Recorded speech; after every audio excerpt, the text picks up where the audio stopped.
Like many of you, my heart's very heavy after the news of Charlie Kirk's assassination yesterday.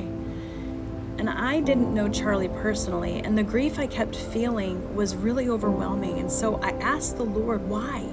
Why do I keep feeling this? And I believe that He whispered to me, because He's your brother in me. This is part of your spiritual family. Charlie was more than a public figure. He was a modern-day martyr. His life and his death give us a small glimpse of what the early church felt when the disciples were stoned, crucified, or even thrown into the arenas with lions. He carried a torch, a bright one at that, and though his voice has been silenced, that torch will not burn out. It's going to be carried on, and his mantle will rest on many. This was not just a tragic event. It was an attack, a spiritual attack from the enemy.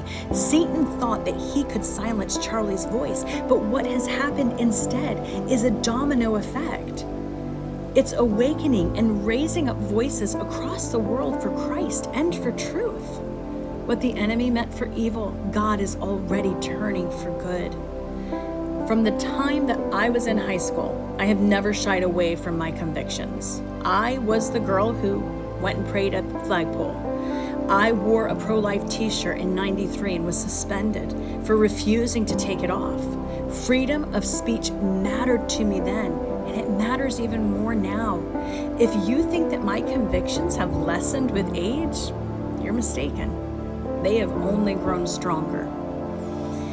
I am a 48-year-old woman unashamed of the gospel of Jesus Christ. I will preach His name to anyone who will listen. That Jesus, who died for the sins of the world, who rose from the grave on the third day, who loves, saves, and delivers. Like the apostles, I will lay down my life for this truth. I don't believe Charlie's organization was called Turning Point by accident.